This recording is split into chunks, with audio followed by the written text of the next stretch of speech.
అక్రమాలకు పునాదులు వేసి నిర్మించిన కాళేశ్వరం ప్రాజెక్టు ఈరోజు కూలిపోయింది. స్పష్టంగా కమిషన్ ఇందులో ఈ వివరాలన్నిటిని పొందుపరిచింది.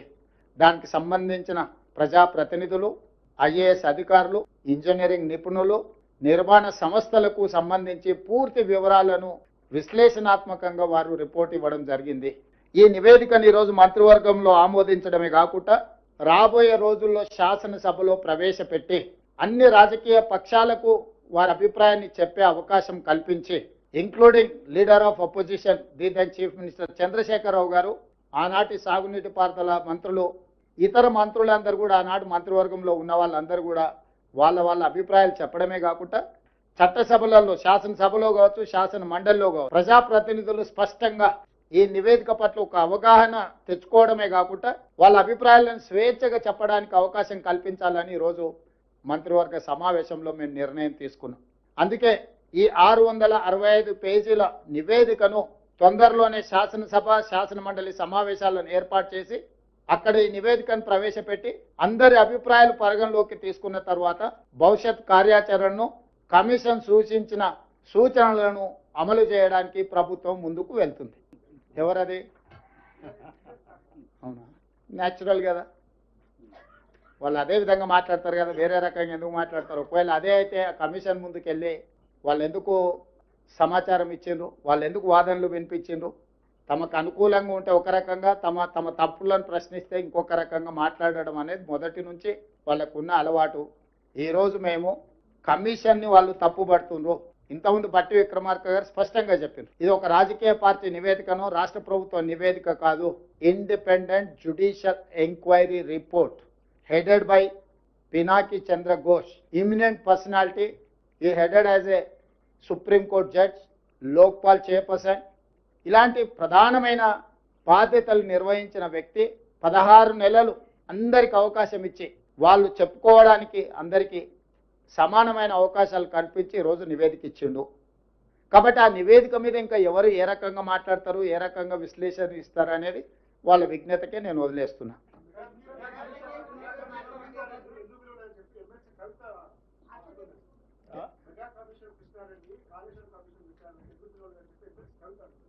మరి వాళ్ళ ఫాదర్ని అడగాలి. ఎందుకనంటే ఎవరికి ఏం మంచి పెట్టిండో వాళ్ళ ఫాదర్కి తెలుసు కదా. లేకపోతే వారే వెళ్ళి ఘోష్ గారికి నివేదిక ఇచ్చేది ఉండే, ఇంకో ఇందులో మా ఫాదర్తో వీళ్ళందరూ కుమ్ముక్కై ఉన్నారు, మా బావ హరీష్ రావు గారు వీళ్ళతో కమిషన్లు పొందిండు, వీళ్ళందరూ తోడు దొంగలు గూడు పుటాన్ని చేసిందని కవిత గారు ఘోష్ కమిటీకి ఒక కంప్లైంట్ ఇచ్చినుంటే ఖచ్చితంగా పిలిచి ఉండేవాళ్ళు. ఇప్పుడు కమిషన్ నివేదిక ఇచ్చిన తర్వాత ఎవరిని ప్రశ్నిస్తుంది? ఒకవేళ ఘోష్ గారిని ప్రశ్నించాలంటే వారు కలకత్తాలో ఉంటారు, కవిత గారు కలకత్తాకి వెళ్ళి ప్రశ్నలు వేయవచ్చు.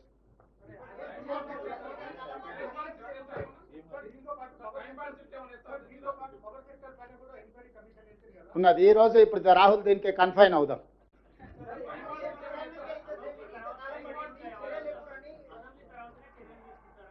అసెంబ్లీలో చర్చలు చేసిన తర్వాత చర్చల సారాంశం ప్రకారం భవిష్యత్ కార్యాచరణ ఉంటుంది.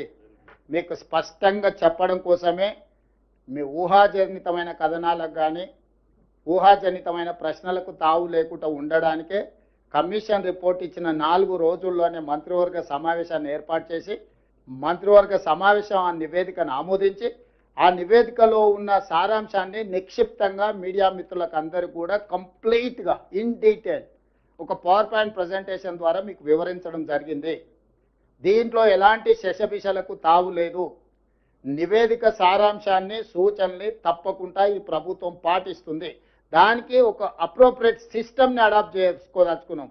మేము రాజకీయ కక్షాపూరితమైన చర్యలు చేపట్టినట్టు, లేకపోతే ఎవరి మీదనో వ్యక్తిగతంగా ద్వేషంతో నిర్ణయాలు తీసుకున్నట్టు ఏమాత్రం చర్చలకు తావు ఇవ్వకుండా ఈ ప్రభుత్వము పారదర్శకంగా పనిచేయాలనుకుంటుంది. కాబట్టి ఈరోజు అన్ని వివరాలను మీ ముందు పెట్టడం జరిగింది. అయితే నిన్న ప్రభుత్వం ఏమో ఒక 60 పేజీలతో రిపోర్ట్ రిలీజ్ చేసిండ్రు. ఆ రిపోర్ట్ చూస్తుంటే అవాస్తవాలు, అబద్ధాలు, రాజకీయ దురుద్దేశాలతో కూడినటువంటి ఒక 60 పేజీల రిపోర్ట్ను బయటపెట్టినారు. ఇప్పుడు ఇంతకది పూర్తి రిపోర్టా, కమిషన్లో ఉన్న విషయాలే చెప్పారా, ప్రభుత్వం ఏమన్నా వండి వార్చిందా? ఇప్పుడు పూర్తి రిపోర్ట్ బయటకు వస్తే డెఫినెట్గా బీఆర్ఎస్ పార్టీ ఇంకా గట్టిగా స్పందిస్తాం. అసెంబ్లీలో పెడతామంటున్నారు. అసెంబ్లీలో 650 పేజీల రిపోర్టు పెట్టండి, చీల్చి చెండాడతాం, నిజాలు ప్రజల ముందు పెడతాం, వాస్తవాలను నిగ్గుదిల్చే విధంగా అన్ని విషయాలను కూడా శాసనసభ వేదికగా ఈ ప్రభుత్వాన్ని నిలదీస్తాం. ఎందుకంటే ఇప్పుడు ఆ విషయాలు నిజంగా కమిషన్ రిపోర్ట్లో ఉన్న విషయమా, కమిషన్లో లేనిది ప్రభుత్వం ఏమన్నా కల్పించి కొన్ని చెప్పిందా అనేటువంటిది తేలాల్సినటువంటి అవసరం ఉంది.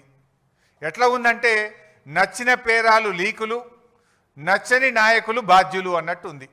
ఇప్పుడు 650 పేజీల్లో నచ్చిన పేరాలనే లీకులు చేసిండ్రు, నచ్చని నాయకులను బాధ్యులు చేసినట్టుగా నిన్న ప్రభుత్వం రిలీజ్ చేసిన రిపోర్టు కనబడతా ఉంది. ఎందుకంటే ఆ రిపోర్ట్ ఒకవేళ అదే నిజమైతే అది ఎట్లుందంటే కేంద్ర ప్రభుత్వాన్ని తప్పుపట్టినట్టుంది. కాళేశ్వరంకి అనుమతులు ఎవరు ఇచ్చిండ్రు? TAC technical advisory committee report is given by government of India, కేంద్ర ప్రభుత్వమే ఇచ్చింది.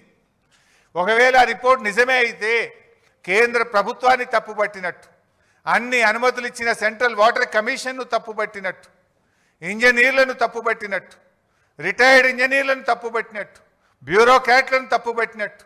అంటే ఈ రకంగా అసలు రిపోర్టు ఒకవేళ ఇచ్చిందా లేదా తెలియదు, ఇచ్చుంటే మాత్రం అది ఒకవైపే చూసి ఒకవైపే విని ఒకవైపే నిలబడి ఇచ్చిన రిపోర్ట్ లాగా ఉంది. అది వాస్తవం ఏందనేది 650 పేజీల రిపోర్ట్ బయటకు వస్తే కానీ తెలియదు.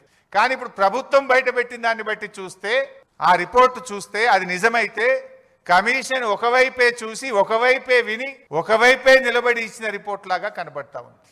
ఎందుకంటే ఆ రిపోర్ట్ పూర్తిగా ట్రాష్, బేస్లెస్ ఎలిగేషన్స్. ఒక ముఖ్యమంత్రి గారు ఒక ప్రాజెక్టును రివ్యూ చేయడం ఆయన బాధ్యత, అది రాజకీయ జోక్యం ఎట్లయితుంది? రివ్యూ చేయడము, త్వరితగతిన ప్రాజెక్టును పూర్తి చేయడము, ప్రజలకు త్వరితగతిన నీళ్లు ఇవ్వడం అనేది ఒక బాధ్యతాయుతమైన ప్రభుత్వం చేసే పని. అది రాజకీయ జోక్యం అనరు. It is the responsibility of the chief minister and the government. So ఈరోజు విషయం చూస్తూ ఉంటే, ఈ రిపోర్ట్ను చూస్తూ ఉంటే మరి అదైతే పూర్తిగా ట్రాష్ లాగా ఉంది, బేస్లెస్ లాగా ఉంది. చరిత్రలో ఇట్లాంటి కమిషన్లు, రాజకీయ వేధింపుల కోసం చాలా కమిషన్లు రిపోర్ట్లు ఇచ్చినాయి, అవేవి న్యాయస్థానాల్లో నిలబడలేదు. ఇందిరాగాంధీ గారి మీద కూడా అప్పటి జనతా ప్రభుత్వం షా కమిషన్ వేసింది, చంద్రబాబు నాయుడు గారి మీద కూడా కమిషన్లు వేశారు. అనేక కమిషన్లు దేశంలో వచ్చినాయి, ఏ కమిషన్లు కూడా న్యాయస్థానాల ముందు నిలబడలేదు. ఎందుకంటే రాజకీయ దురుద్దేశపూరితంగా ఇచ్చినటువంటి రిపోర్ట్లు న్యాయస్థానంలో నిలబడవు, ప్రజాక్షేత్రంలో నిలబడవు. ఎప్పటికైనా ధర్మమే గెలుస్తుంది, సత్యమే నిలబడుతుంది. అంతే తప్ప ఈ రాజకీయ దురుద్దేశంతో ఇచ్చేటువంటి రిపోర్ట్లు ఎప్పుడు కూడా నిలబడవు. ముఖ్యంగా రేవంత్ రెడ్డి గారి ప్రభుత్వం మనకు తెలుసు, మీకు తెలియదేముంది? కమిషన్ల పేరిట, కేసుల పేరిట రేవంత్ రెడ్డి గారు రెగ్యులర్గా వరుస ధారావాహికలు ఒకటి తర్వాత ఒకటి, ఎలక్ట్రిసిటీ కమిషన్ అంటాడు, కాళేశ్వరం కమిషన్ అంటాడు, లేకపోతే గొర్రెల స్కామ్ అంటాడు, లేకపోతే ఈ కార్ రేసింగ్ అంటాడు, ఏదో ఒకటి పెట్టి తన వైఫల్యాలను కప్పిపుచ్చుకునే ప్రయత్నం.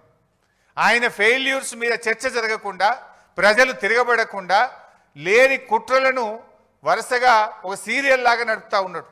ఆ టీవీలలో కొన్ని సీరియళ్ళు వస్తుంటాయి, జనరల్గా బాగా టాప్ సీరియల్స్ నడుస్తుంటాయి. కార్తీక దీపం అనే సీరియల్ వస్తూ ఉంటుంది. కార్తీక దీపం సీరియల్ రాగానే గుడి గంటలు అనే సీరియల్ వస్తుంది. గుడి గంటలు అయిపోగానే బ్రహ్మముడి అనే సీరియల్ వస్తుంటుంది. అట్లా రేవంత్ రెడ్డి కూడా ఓటెనుకోటో సీరియల్ లెక్క నడుపుతున్నాడు. సీరియల్ కాదు కదా, నిజాలు చెప్పు నువ్వు. ఇవి మొత్తంగా చూస్తే రైతుల ప్రయోజనాలు ఫనంగా పెట్టి కేవలం కేసీఆర్ గారిని వ్యక్తిగతంగా ఆయనని ఇబ్బంది పెట్టాలి, కేసీఆర్ గారిని హింసించాలనేటువంటి ధోరణే తప్ప రైతులకు న్యాయం చేయాలనో ప్రజలకు మేలు చేయాలనేటువంటి చిత్తశుద్ధి ఈ ప్రభుత్వానికి లేకపోయింది.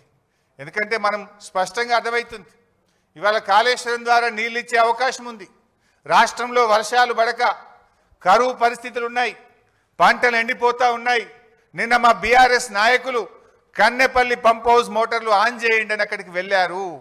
మోటార్లు ఆన్ చేసే అవకాశం ఉంది, నీళ్ళు ఇచ్చే అవకాశం ఉన్నా కూడా ఈరోజు కావాలనే రేవంత్ రెడ్డి గారు ఈరోజు నీళ్ళు ఇవ్వకుండా రైతుల్ని ఇబ్బంది పెడుతున్నటువంటి పరిస్థితి ఉంది.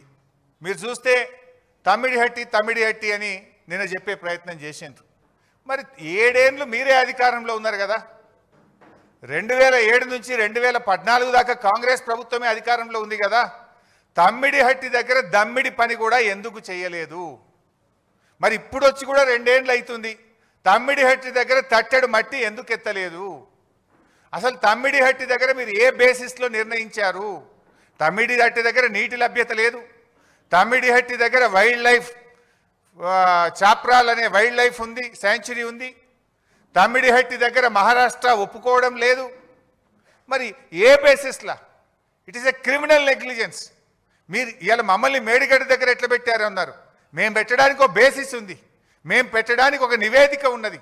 అసలు మీరు తమ్మిడిహట్టి దగ్గర ఎట్లా పెట్టిండ్రు అని నేను అడుగుతా ఉన్నా. ఎన్ని పచ్చి అబద్ధాలు మాట్లాడతారంటే ఈ కాంగ్రెస్ నాయకులు.